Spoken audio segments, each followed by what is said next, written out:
political politics and political science and social engineering, you understand the nature of the plaintiff in error in the Dred Scott case, which is the most important slave case ever to come before the Supreme Courts of the United States. The issue is status. Now, non-scholars or people who work for Rome will start talking racism to get you off of what's really happening. When it's status, it's always status, always was status. You see, but if they can get you start arguing racism and what color shoes he got and his light skin, black skin, orange girlfriend, doesn't matter what color, they get you in those kind of arguments, they already know you're under the mind control system, which is pretty much why this thing has worked, because most of the people are under mind control. So what I try to do is bring you to documentation to take you out of the surface of the mind control. You got to purge on your own, but to give you a look at the component parts. But this is the deal. This is the deal. One of the things that the dark priesthood always does is they always tell you what they're going to do to you before they do to you, even though they'll tell you in a deceptive manner. This is because they understand divine law, and because divine law does not recognize person or station, distinguished from legislation, and distinguished from belief systems. Beliefs are for the masses. Priesthood don't deal with beliefs. They promote beliefs. They don't deal with beliefs. Let's get this very clear. Priesthood don't believe crap. Priests do not deal with belief systems on their own merit. They promote belief systems for monetary purposes and monetary gain and material gain, are we clear? The masses, for the most part, are not aware of that and have not been aware of that. Therefore, they have been trained to think that belief systems constitutes religion and spirituality. That's a training, not a truth. That's a training, not a truth. Are we clear? So what I want to do is be more specific to what we were talking about, tailing off of what we were talking about earlier, and that is adverse claim, an ongoing adverse claim. Now, one of the things that is in place with the adverse claim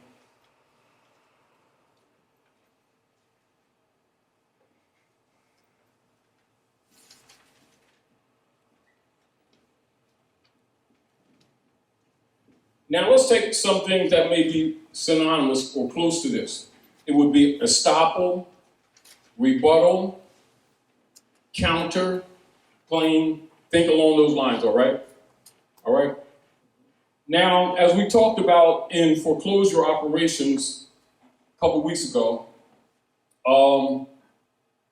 one of the things that the Romans have done in their demo legislation in order to convert people's estate, in order to steal from them, is that they created what's called a deed of trust when they created the mortgage. Mortgage, so keep this in mind, mortgage means dead pledge. Contract is dead because it's built on fraud. Your body is the pledge, including everything that your body produces. That means the offspring, the eggs in your womb, and your labor for future. And it is pledged to what they call a pooling service. A pooling service. And a pooling service is essentially a loose term given to European operators under the Unum Sanctum policy who are essentially investors in colonial operations in Asiatic lands. Are we clear? That means those who what you call shadow, who are in the background, who you don't see. All right?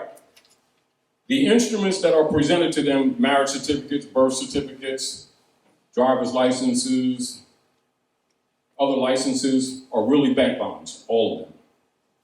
Right?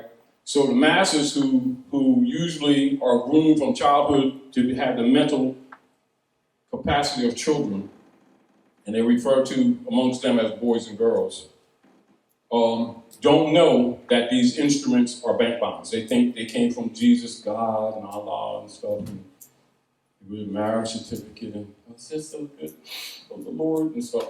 Dr. Rice, though, they're bank bonds.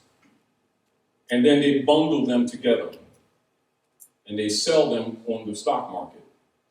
Those instruments made up the first U.S. T-bonds. Keep that in mind. The first U.S. T-bonds for the United States Service Corporation, which Lincoln bankrupted in 1860. And this is a synopsis. This is to pull you back up to what we're talking about. So the plot and the plan was to convert their private debt onto the heirs of the estate of the occupied lands. Are we clear? I.e., America. Are we clear? This is why you will see their CEOs will never say President of the United States Service Corporation. He'll say the American President. When they make that statement, that's an unum sanctum statement, because they talk about the American continent. America's not a country, it's a continent. But people who can't read, it doesn't dawn on them what was just said. So most people aren't able to see in layers, so they don't see that he's talking in layers. And that would be called semantics. All right? In linguistics, that would be called semantics. All right? And so this is also why they can often make contracts and give them to people who don't see in layers and get over them.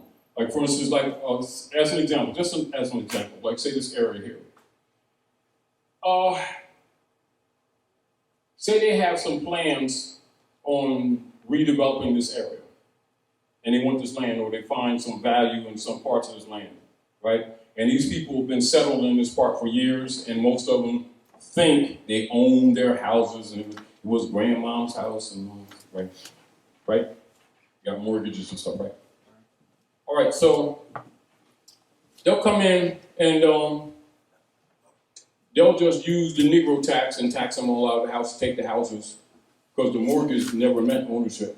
Deeds don't mean ownership. Those are sharecropping agreements, right? The people think that they own it, so that they're willing to cut the grass. You know, take the house and stuff, cut the grass, and I mean, keep trees trimmed and stuff. It's my stuff. Not exactly. Not that it's not of your interest if you're there, but it ain't your stuff. Not that it isn't. Politically, it isn't. All right? Now, they set up a deed of trust, and within that deed of trust, they have hidden in it what is called a confessed judgment. And that confessed judgment gives whoever is the holder of that instrument the right to call the alleged loan at any time, and also to sell it. It's already confessed from the beginning. And anything that you've been giving them with the fiat is a didonus, it's a gift. So you think you're making payments, and it's a gift. Because when you made the first monograph signature on the agreement, it was closed then. Why? Because it's against the World Global Estate Trust that the Popes of Rome set up when they conquered the Caliphate's palace in Granada. Because the estate is the Moroccan Empire. So who's the heirs? Certainly ain't Europeans. Do you understand? So how do you steal the estate when, by international law, you're occupying a land and you have to administer what would be called just government? Queen's obligated to that. Put brands on them to take them out of descendancy. This is where the Negro, Black, and Colored, and Indian brands have their legal service purpose. And all scholars know that. All of them know it. The only ones that don't know it usually is ones with the brands, because if they knew it, they wouldn't be continuing calling themselves Negro, Black, and Colored. So you got to show the layers so they can see the use of these things. See, I would not try to convince anyone to nationalize. I would tell them why what was done to them, and if they don't want to nationalize on their own, they got that right. At that point, they got no more complaint. Rome has the right to sacrifice them, their children, their property, their labor, and everything else, because involuntary servitude is lawful. Voluntary servitude, I apologize, we can clear that up. Involuntary servitude is unlawful. But if you want to volunteer, which is what they're saying, that you're consenting, you have a right to that. So if you agree to be Negro, black, and colored, they have a right to enforce the Christian black codes on you, because that's what it's for. It's for colored people. Colored people means artificial semblance, simulacrum, distinguished from that which is real. And so they have a platform of color of law for such persons. And all they got to do is tell them that that means person, or that Negro means person. Scholar knows Negro means monkey. So they agree to be monkeys. They come under non-human rules. Now they want to march all over the place and take up space and disturb the peace for human rights when they agree to be monkeys. Of course, it's a contradiction. And in law, it can't stand. So they can be always, every time they open their mouth, they're in contempt. Oh, not rights. Well, well, now you look at it. It's true. But anyway, now listen to this very carefully. In the action of any foreclosure on lands, properties, estates, because foreclosures, people have a tendency to think foreclosures are always on loans. Lands, properties, estates, and inheritances. Are we clear? If you don't have an adverse claim already operative or operating that gives them enough time to do callable actions or transfers of your estates. So in order to kind of look like they're giving you fair opportunity, they'll send what they usually call 192s to people in their houses. You missed payments and we're getting ready to foreclose and you got a couple months and you're going to start giving us those gifts again, or we're going to sell the house and stuff like that. That's the deed of trust. You see? Now, keep in mind, and this is very important, we talked about this before, the promissory note. And this is redundant, but keep this in mind, because this is very important.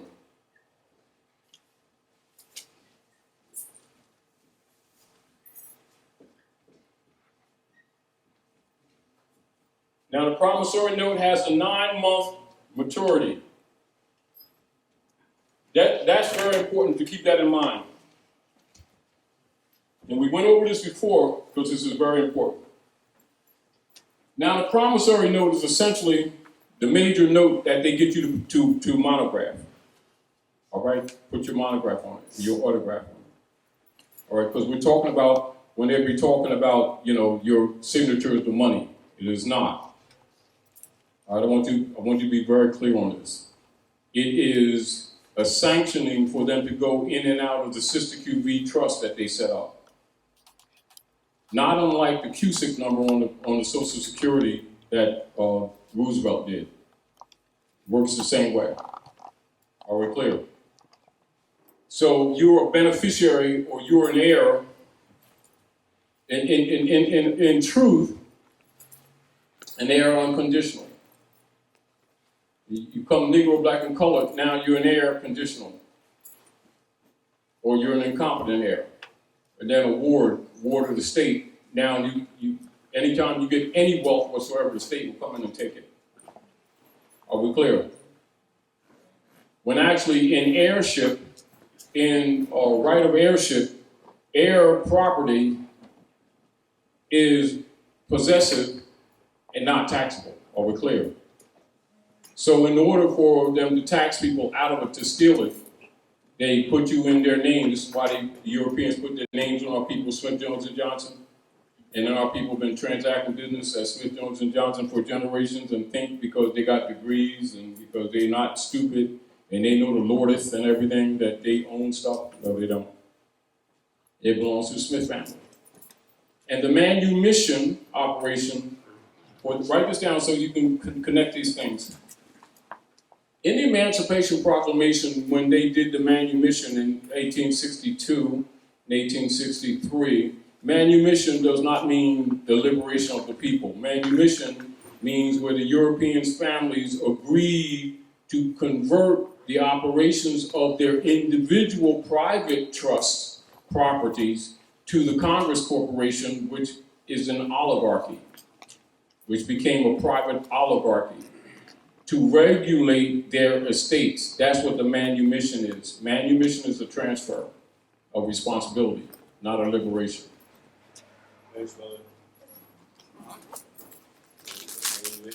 Manumission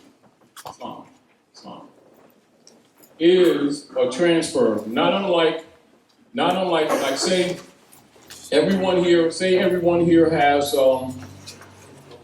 say you might have plantations, you might have interest, you might have stock in operations, businesses, etc. And then you all agree to transfer the regulatory responsibility to the body of a private oligarchy who happens to be telling the people that they're Congress. That's what took place. Are we clear? Are we clear? This is why those of you who understand political operations and financial operations at North America understand why and how different corporations go in and out of the Sister Q Trust with Social Security numbers, even of people who are physically dead. Not just you who are still in the form, in the body, but even your parents, grandparents who happen to have a Social Security set up by Skull and Bones operations with Franklin Delano Roosevelt.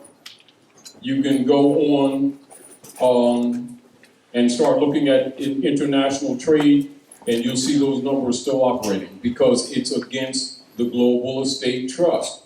In your mind, you might be thinking it's yours, and I'm physically here, and that's my possessor Social Security number type stuff like that.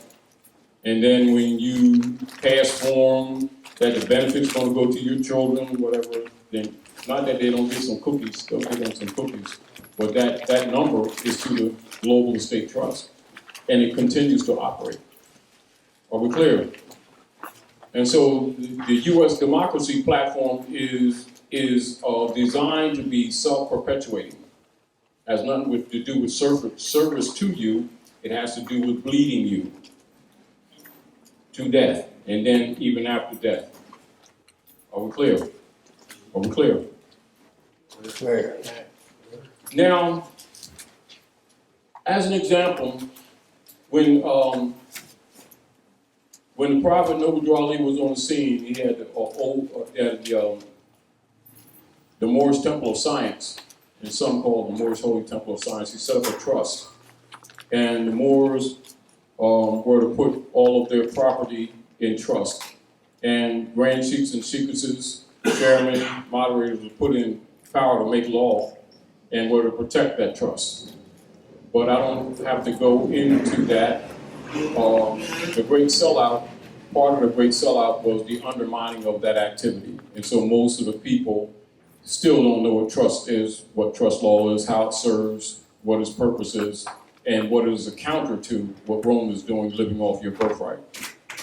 And so we have the continued necessity to try to wake you up to the real politics of the planet so that you can start taking love and responsibility to yourself and to your children, your offspring, and learn those things necessary to restore the integrity of your right of claim of your own estate, which is what the reversion of principle is. It's called reversion of estate. Now, when, as an example, when CM Bey set up the old humanitarian school and the studies and a lot of your adolescents in the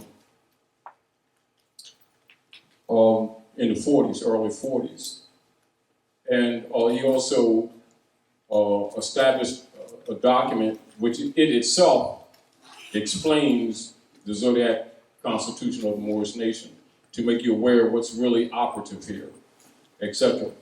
And as a countermeasure, because it is already known by anybody who's a scholar, that the demon platform that they set up was actually to distort the original covenant agreement and their obligation to us through the Constitution, which we won't get into, but it's just simply the for and of that you see in the Constitution. Constitution for the United States and the small u.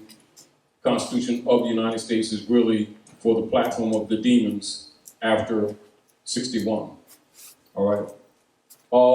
And basically, because it's private, you can't use it. This is again why a lot of Europeans who start making arguments on the sovereign platform, and the magistrates will tell them when they perfect their UCCs and financial statements and claims on the birth certificate and all these processes, and then the magistrates tell them you can't use that Constitution as a defense, you're not a party to it. Because it's really a private instrument, if you get the point. Now, so if you don't take it back to its original format, then go beyond that with your own right of claim of heirship to the estate, I don't care what you do under these processes that's set up through the Inquisition, Revenue Services, the IRS forms, and UCCs, you're not going to get remedy. It'll buy them time, keeps you busy, and drains your resources. Good promises, though, but you're never going to see what you call any broad successes. You'll see, a small tidbit successes with individuals here and there. That's to keep their blind faith so the others can keep on following to the end of the cliff type thing. However, but ultimately, it is only the true heir that must be identified to solve the problem on the planet. In other words, you don't name the true heir, everything's going to collapse. And what they're trying to do is claim the heirship when they know that they're not the heirs. So on one hand, they're trying to restore the republic, but on the other hand, they're trying to claim prior heirship unconditional, which does not apply to them. The protections that the Europeans have in the North Gate was their honor and integrity to maintain the Constitution and the treaty upon which it was built. And when they abridged that, they lost all juristic right of claim under the Naturalization Act with Ulysses Grant of 1870. And that's when they start calling themselves white people. Knights of Columbus Ku Klux Klan oath in 1854, Philadelphia, Pennsylvania, 1863, Chicago, Illinois. That's what CM Bay talking about. So once you understand that, they're claiming it, but they're not free white people. We are.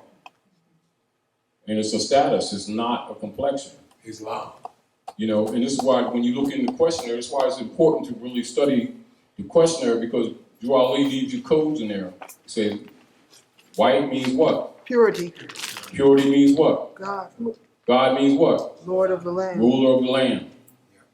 All right? They tell you, where is the Moroccan Empire? Northwestern Mexico. Well, what is Northwestern Mexico?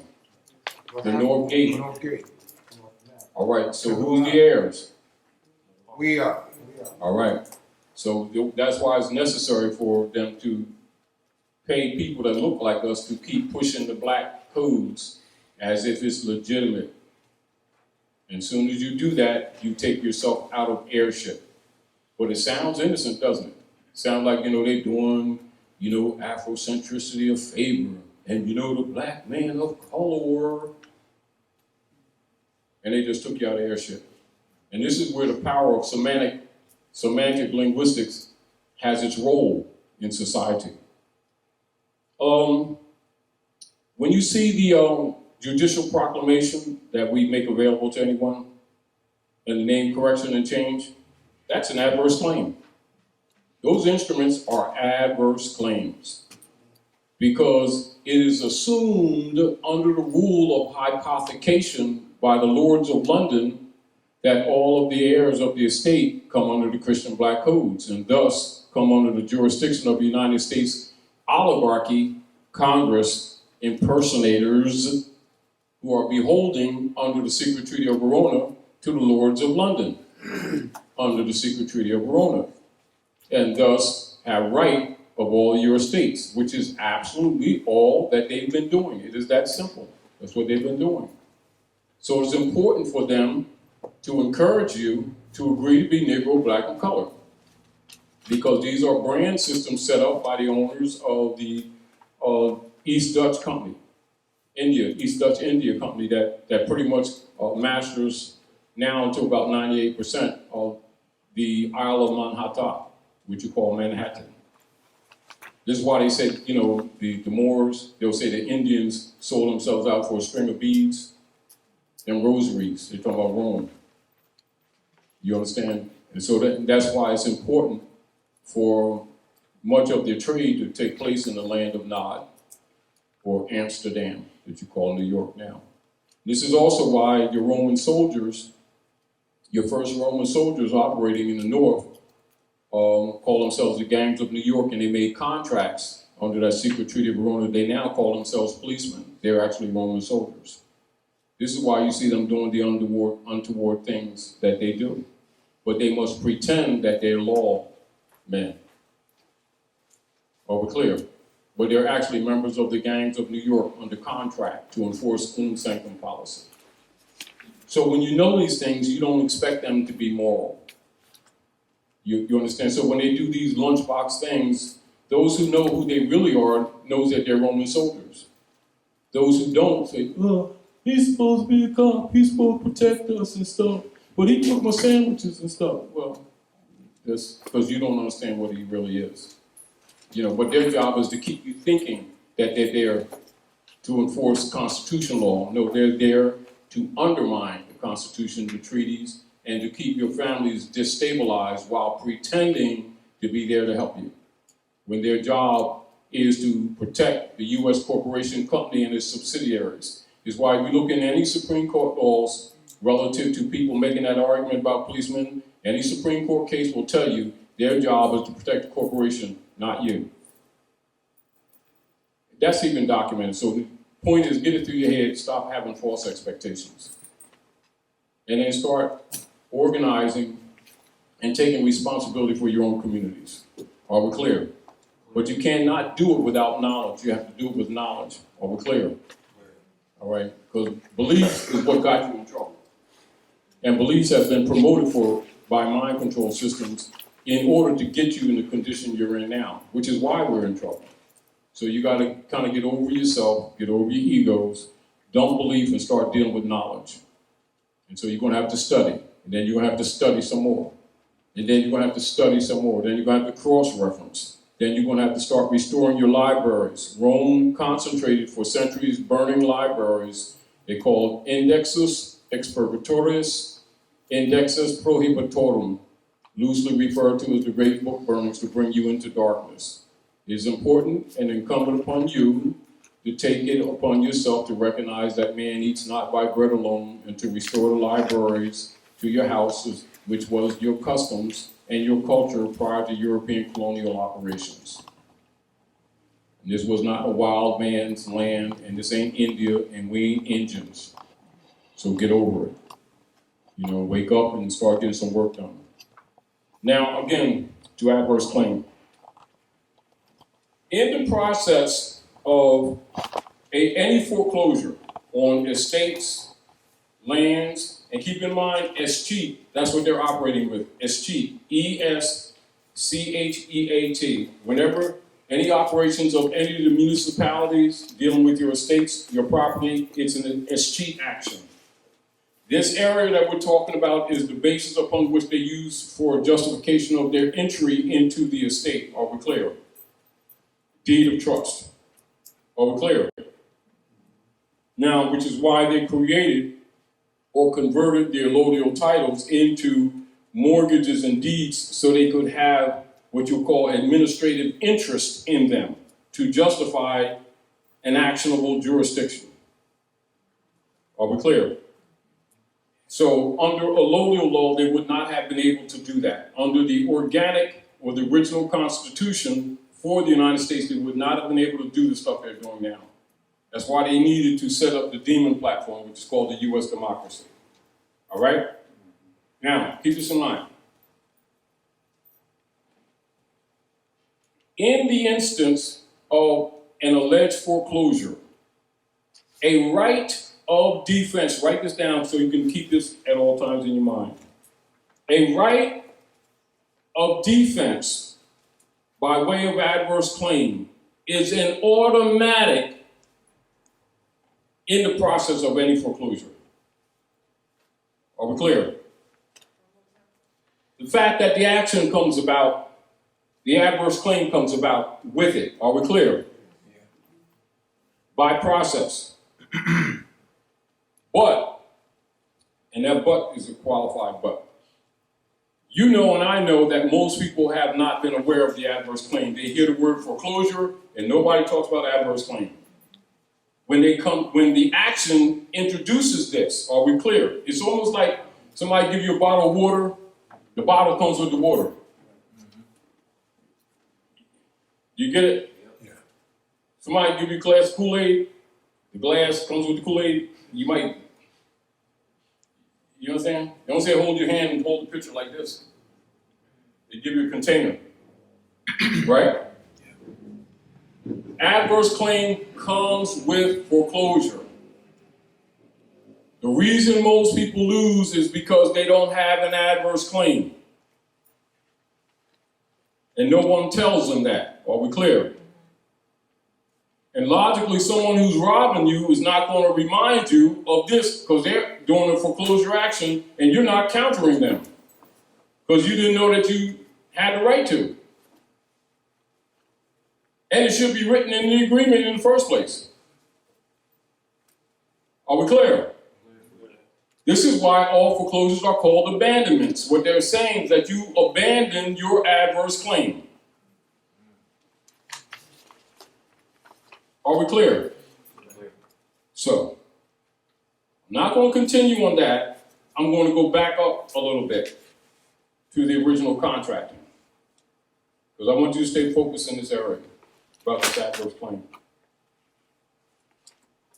The promissory note that's attached to the mortgage, and of course to the deed of trust stuff, is the trick that they use to convert so-called payments that you think that you're making with the private commercial paper that they told you was money, which it isn't, it's private commercial paper, write that down.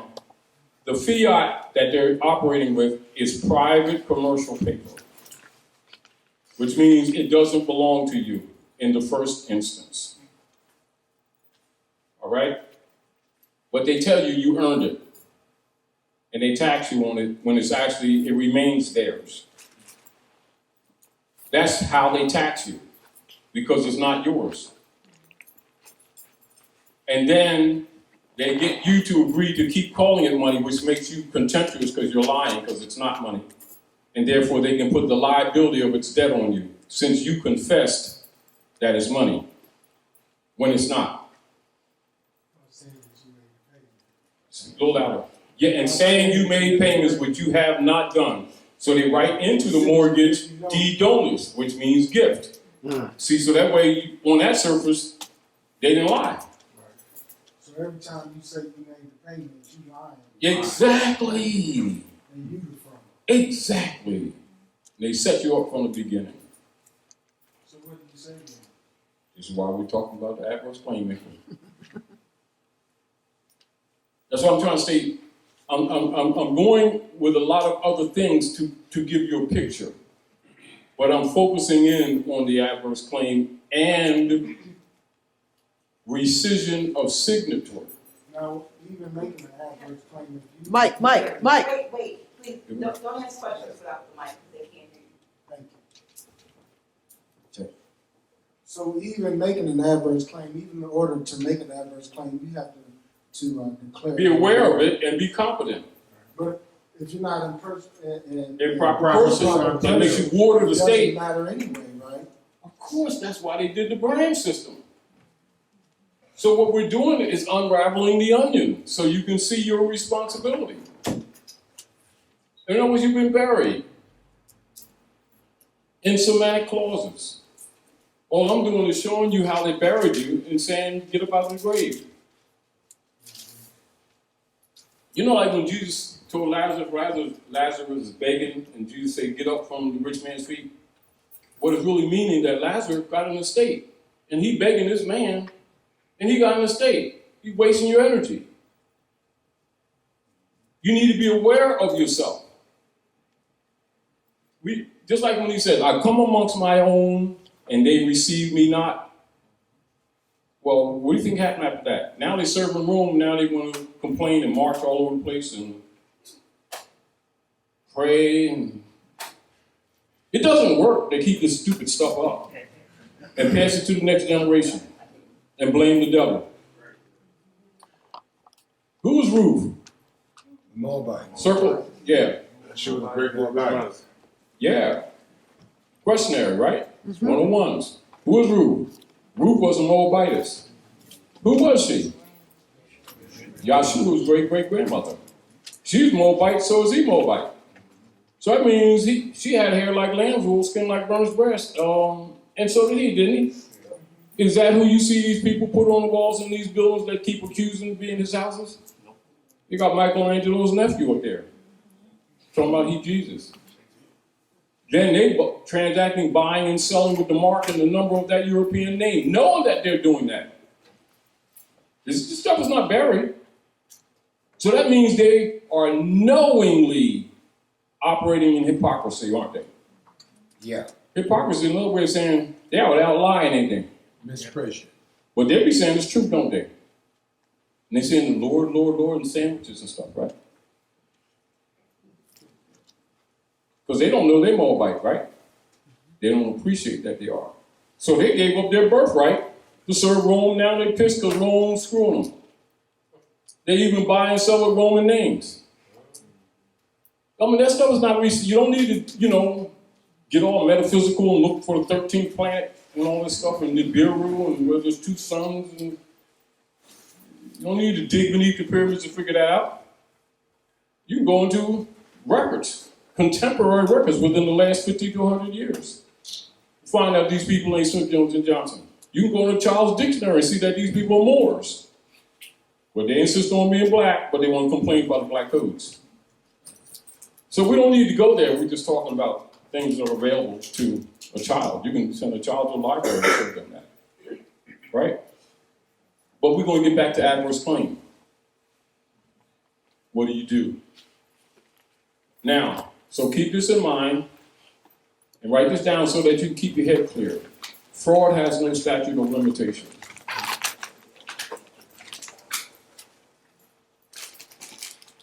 So don't start thinking about the issue of latches, which is what they always operate on.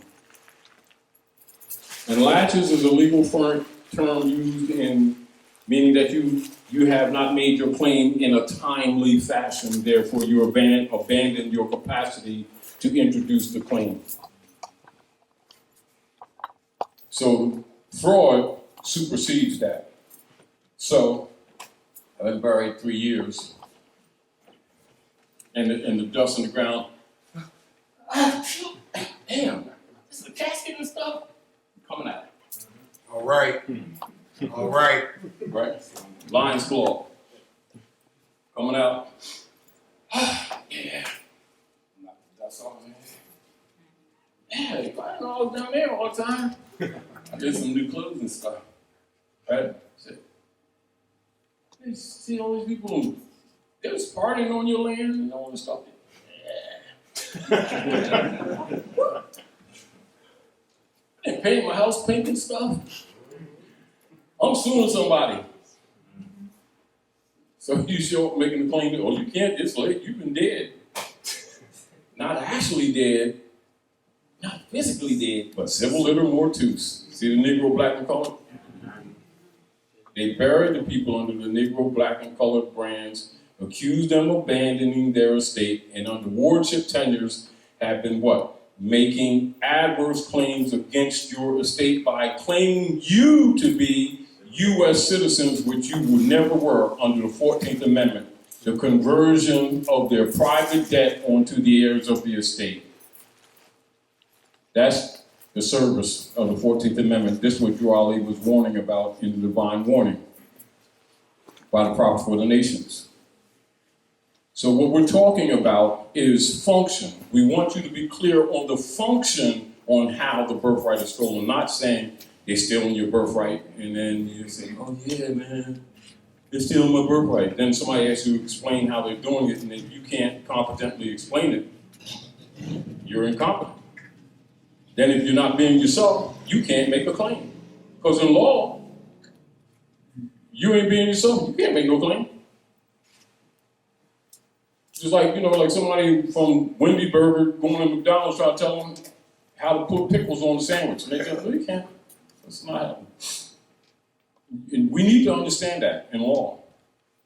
This is why the Negro, Black, and colored brands, how they serve their legal function. In that standing, you have no standing, and standing, status, and estate are equals in law. Keep that in mind. So, now, what happens is, remember this, that when you sign those papers with the mortgage and the promissory note, and keep in mind, this is where it's important to understand financing and bookkeeping and accounting. The note has a 9-month maturity, harmonic with childbirth. Are we clear? Are we clear? Yeah, clear. Yeah. Now, since I had everything going on, you know what I mean? We're going to the mall and everything. I asked sis, I said, man, girl, ain't this going on the 18th month? We got problems, right? Right? Yeah. We're still growing. I think we better start discussing cesarean because this stuff ain't gonna work. Right? Because it ain't. Because when that baby's still growing, and she's 18 months, going on 21 months, she's probably not going to survive it. Why? Because nature does not accommodate that. Nature accommodates an order of things. Likewise, transferred into a state law with the promissory note in what you call state law, the promissory note has a gestation of 9 months. 1 minute after the 9-month, it matures. It must be what? It must be restored to the holder in due course. But you gave it to them. Right? In promise that they're going to give you some $550. Or $2,000, whatever the agreement was, right? And you signed for it, right? Now, within 72 hours, and keep in mind, this must never be separated from the deed of trust and the mortgage for the whole duration of the transaction. Means if I'm getting a loan from you, and I give you a promissory note, that promissory note matures in 9 months. It must be satisfied, it matures, right? So how do you get off with a 20-year mortgage? 30. How do you get off with a 30-year mortgage? Hold on. Is it my signature on that note or is it yours? No, my signature, if I give it to you, your signature, you give it to me. So that means that this note seals the agreement, right? And this is the trick they do. They say, well, next week we're going to come to a closing. That closing is an unlawful action because the closing was when you made the deal. What they do with the closing, they renegotiate the loan because they take that promissory note, bundle it, and send it to a pooling company, even before it matures. After 9 months, a promissory note by law becomes a security. It's a totally different animal now. Are we clear? Clear. So we got to rescind us. It's a totally different animal. They aborted it. So therefore they aborted the agreement. That's fraud. And they ain't gave you nothing. Right? And cash yet. When they gave me some keys and stuff. And now, so now you start making payments. Payments? This is private commercial paper. Nobody told you that. I think Article 1, Section 10, Constitution for the United States says Gold and silver. Come on. only gold and silver coins shall be used as money under United States jurisdiction. Huh? To satisfy debt. And no state can do what? Make any bills of credit. So they convert all this activity into a bill of credit, already violating. Then they get you to claim that their private commercial paper is money. Then they bundle your promissory note, and they call them derivatives, and they pool them in a service corporation. Then they get the European bankers, mainly from London, District of London, right, to invest. Now what they do, they pay for what the note says, plus some other interest, right? So now the guy you gave your promissory note to, he don't intend to turn it back to you because remember it's a maturity of 9 months. He already bundled it and sold it and separated it from the mortgage, which also aborts the agreement. Are we clear? Islam. I'm explaining to you what your argument is. Before, during, or after. We talk about the 7 principles of jurisdiction. Jurisdiction can be challenged at any time. And fraud has no statute of limitation. Now, so since he bundled your security with other securities, sent it to a pooling company, and then they got finance from it to finance this bundle of mortgages, that promissory note goes automatically, even before its maturity, into the category of securities. So that made you immediately the creditor.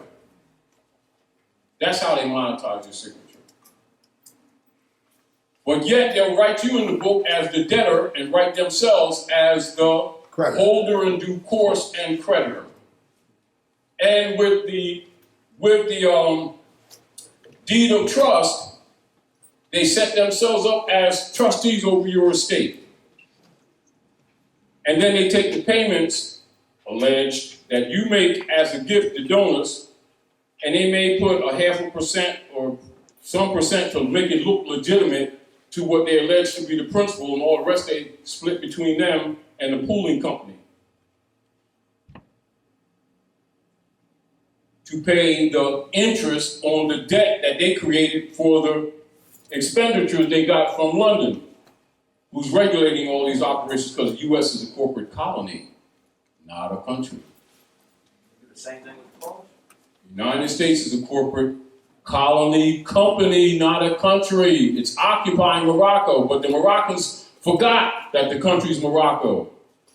They think the corporation is the country because they got the minds of children. Remember, they're boys and girls. They deal with belief systems. They don't deal with knowledge. Keep this in mind. So they're incompetent. Then they call them the private commercial paper money, so that's him off the hook. Then they say it's my license, my birth certificate, my, so now that's possessive, so they accepted the contract. However, it's still fraud, you understand? So now somebody woke you up, told you Moorish American, what the land is, everything. Oh, now what do I do with these sandwiches now? They're all stale. You know me. Go with it. So keep this in mind. So stop thinking promissory note, although you're going to call it